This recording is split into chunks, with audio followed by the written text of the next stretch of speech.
Hi everybody, welcome back. If you've been here for a while, you know that I have a rat tail right now. You know that I have been having some vocal issues. Around October, I started having a lot of hoarseness, a lot of raspiness. I was losing entire chunks of my voice, and it turns out when I went to the ENT that I was diagnosed with chronic laryngitis and vocal nodules. Since then, I have adopted a much better vocal health routine, specifically because I didn't have one before. So today, I'm gonna take you guys through exactly what I do in a day to get my voice ready to actually teach the 20-something classes that I do teach every single week. Two side notes. Side note number one, I know I actually don't sound very good today. Side note number two, we don't have anything on our bed because my cat threw up on it. So I had to wash our duvet cover and then the duvet, and that's why my living room looks like I built my cat a tiny tent to hang out with. So enjoy that fort, Zoe. So anyway, let's hop in. So my routine is actually always going to start the night before, because how you prep your night is going to directly affect how your next day starts. I don't know about where you guys live, but in New York City, especially in the winter, it is very, very dry. You know, we live in a very old apartment, so we have that I just feel like it's like extra dry heat. So we did invest in a humidifier, which is life-changing. And I'm very lucky that my husband lets me sleep with it pointed directly at my face. You wanna use distilled water. I will link the one that I have below. It's just like a Vicks brand. I'm pretty sure Kevin got it at Rite Aid or CVS, and it wasn't too pricey. And you just wanna make sure that you do clean it on a routine basis so it does not get moldy and then you're just breathing mold. The other thing I like to have by my bed is a diffuser. So diffuser, you also want to use distilled water, and I actually use eucalyptus oil in here. You can see that I'm like kind of running out, but eucalyptus oil is really, really good for throat health, so I've read. You're also going to want to make sure that you have a huge glass of water next to your nightstand, and then you want to make sure that you set your alarm for a reasonable amount of time to get up and ready. And the big reason that I'm saying this is because you really need to give your voice a chance to wake up. So I usually try and give myself minimum 45 minutes in the morning. I have something in my eyeball. No!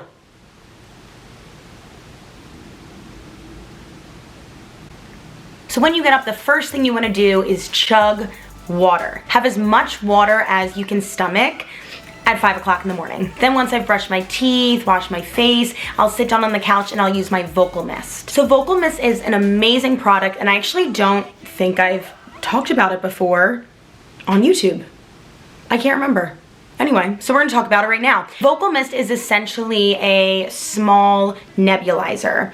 It is very portable. You just charge it by plugging it right into the wall. And vocal mist basically breaks down water particles small enough so that they can go directly to your vocal folds. If you are steaming, it's still really good for you. And obviously there are benefits to that, but steam is not actually broken down into small enough water particles to go directly to your vocal folds. They kind of get stuck in your throat. So that's why I love this little guy. It has a timer. It shuts right off after 10 minutes. And you do want to use an isotonic saline solution.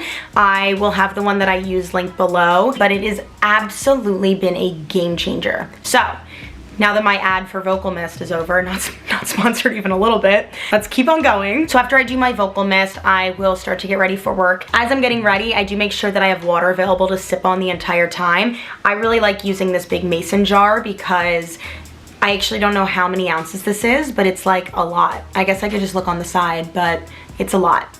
So I always try and drink one of these by the time I walk out the door. So as I'm putting on my makeup, I will sip on it, get ready, sip on it a little bit more. And it's just really important, especially because you are most likely going to use your voice a ton coming up very quickly and it is not completely awake. You want to give it as much moisture and as much hydration as possible.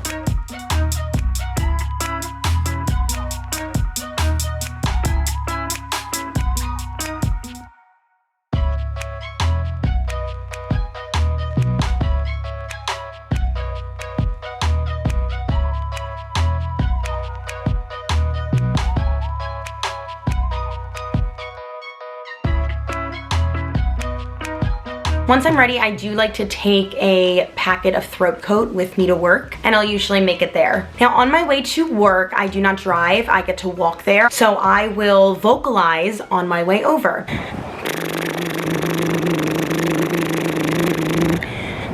If you are lucky enough to have the seclusion of a car, that's awesome, but I do not have that. So I get to just like avoid awkward eye contact at 5:45 in the morning as I'm walking to work. So you'll hear here in these clips that I keep it very simple. On my way to work, I'm actually only doing lip trills. So I'll start wherever the bottom of my range is for that day.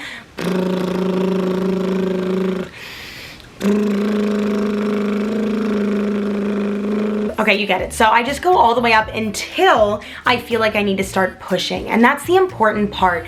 You really don't want to be pushing at all. I try and count to 5 for every note, and if I feel like I'm running out of air, I really try and relax my throat so that I'm not using the muscles around my throat, my vocal cords to get the voice out, that I really direct it down into my core, because that's what you want to train your body to do.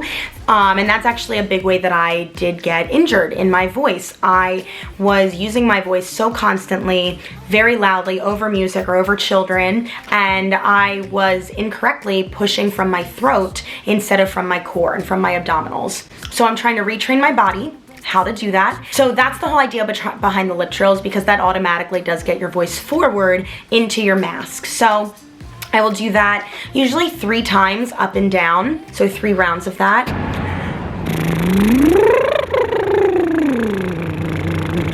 And then I'll start to just roll through. So starting at the bottom,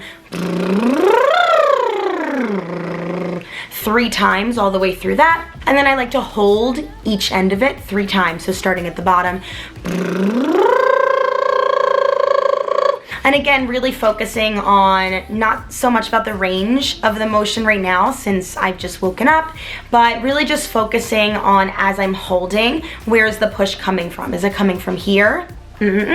Or is it coming from here? That's where we want it to come from. And then I'll do the opposite, starting high and then holding down the low, which is always easier and feels like a nice little massage. Once I get to work, the very first thing I do is fill up my water bottle and get myself a nice hot cup of tea. Like I said, I love throat coat, not so much for the taste, but it does have slippery elm in it, which is really good just for lubricating your vocal cords. Really good for lubricating your vocal cords. So once I've gotten myself situated in the studio, I've let my tea steep for about 5 minutes. Then I just sit at the front and I get everything situated for the day. I'll start going through our programs, and I will lightly do a few more exercises just to get my voice forward, and really trying to get my voice forward on sounds and words or cues that I'm gonna use. I actually couldn't insert any of those clips because I have copyrighted music playing in the background for when people enter, but this is very simple. I usually just choose an M sound early in the morning. It's the easiest one for me to access, but just finding that M sound and putting it in a place where I feel a lot of buzzing in my face. And then from there, trying to say words, good morning, and finding that buzziness. And then I'll cue a move.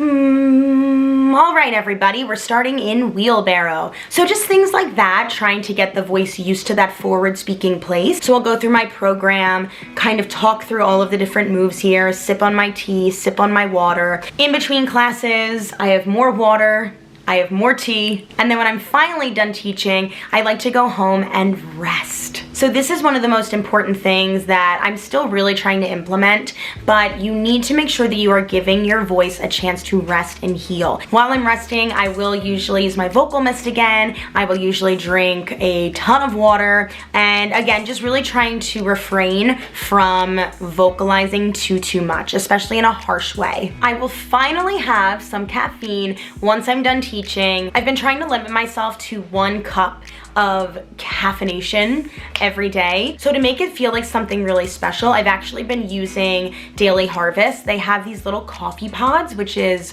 really cool, and basically you just toss it into a pot of whatever milk that you like. I also do add a little coffee in there too, if I have some brewing. And then you just stir it up, you whisk it up, it takes 2 or 3 minutes, and you pour it in your cup, and it looks really pretty, and it makes it feel special. This is totally feeling sponsored now, but I like guarantee you, I'm not anywhere near big enough a YouTuber to have any kind of sponsorships. But again, if you want to try Daily Harvest, I have it linked down below. I'm sure that you've seen it like literally everywhere, but it's been cool. I like their little coffee pods. Anyway, that's what a day of my vocal care routine looks like. It may look like you're adding a lot on, but most of these things that I'm telling you to do, a lot of them can be done while you're already doing something else that you were doing before. You know, you have to get to work, so you might as well warm up on your way there. You need to drink something, why not let it be water or some tea? So I hope this was helpful. If you have anything that you love doing to really help protect your voice as a fitness professional, or honestly like as anybody who uses their voice a lot, definitely leave it in the comments below. I would always love to hear people's tips. Hit that subscribe button if you don't want to miss any videos, and I will see you all soon. Hopefully with a little better of a vocal situation.